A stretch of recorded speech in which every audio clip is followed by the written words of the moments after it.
लोग अक्सर कहते हैं कि हम भगवान की भक्ति करते हैं, लेकिन फिर भी हमें क्या मिला।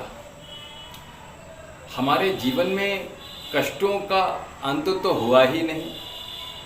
देखिए, हमारे जीवन में अगर आप इसको भक्ति कहते हैं तो ये भक्ति नहीं है, क्योंकि भक्ति का अर्थ कभी भी कुछ भी पा लेना नहीं है, मिल जाना नहीं है, प्राप्त कर लेना नहीं है। भक्ति का सीधा सीधा अर्थ होता है खोना। खोना किसमें? उस परम पिता परमेश्वर में खो जाना, जिसने हमें ये शरीर दिया और ये शरीर के साथ उत्तम बुद्धि दी है। इस बुद्धि और ये किस लिए? ये जीवन को चलाने के लिए और जीवन को और सुंदर बनाने के लिए हमें ये संसार दे दिया।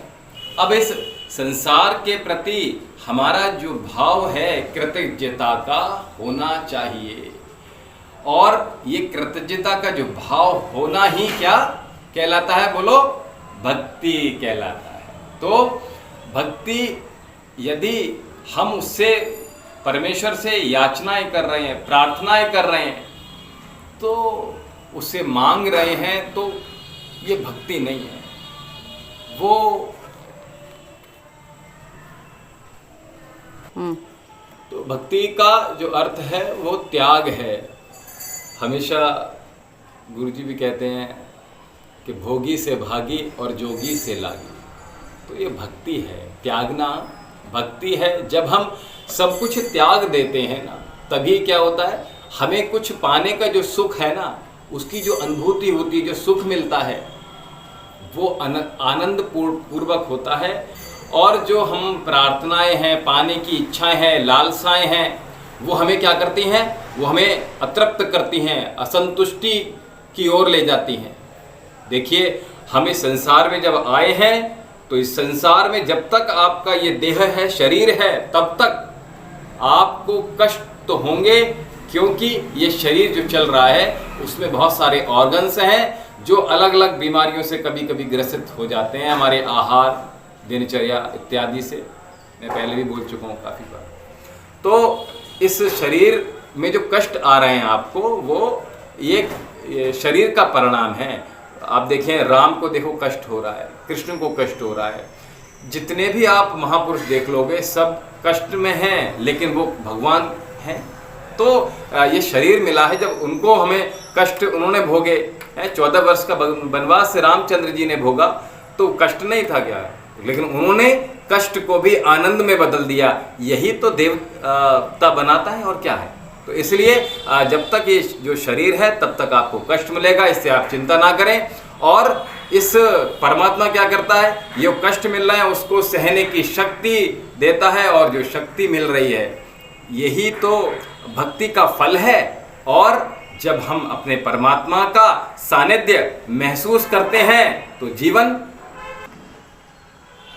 ही सहज, सरल और आनंदमय हो जाता है। यही भक्ति का फल है, परिणाम है, जो आप आनंद जिसका ले सकते हो जीवन में। अगर प्रार्थनाओं से अधिक हमें भक्ति को महत्व देना अगर हमने शुरू कर दिया ना, तो जो हम प्रार्थनाओं में मांगते हैं, और भगवान बड़ा ही दयालु है।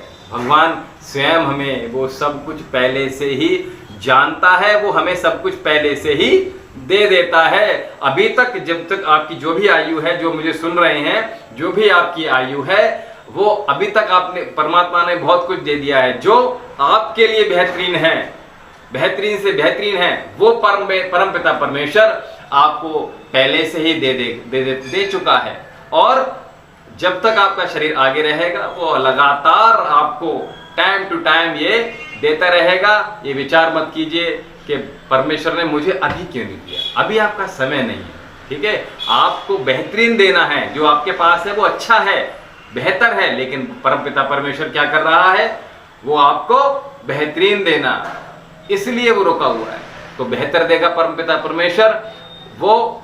और त्यागना है हमें मांगना नहीं है, क्योंकि त्यागना ही क्या है बोलो, भक्ति है।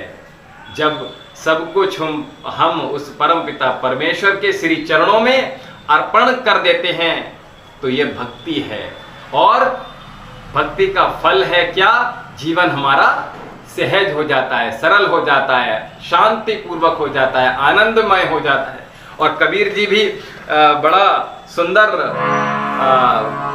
भक्ति के बारे में उन्होंने बहुत कुछ लिखा है, तो उसमें वो मैं आपको बता रहा हूं। क्या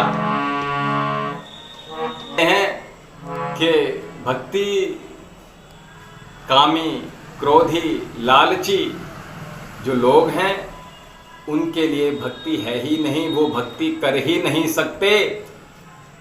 जाति, वर्ण, कुल का जिनके सर पर नशा है, मद है, वो भक्ति के लायक नहीं है। उनको ये मिटाना होगा, उसके बाद ये सब हट जाए तो वो शूरवीर हो जाता है। वो ऐसा शूरवीर ही भक्ति कर सकता है, उसका सही पात्र है।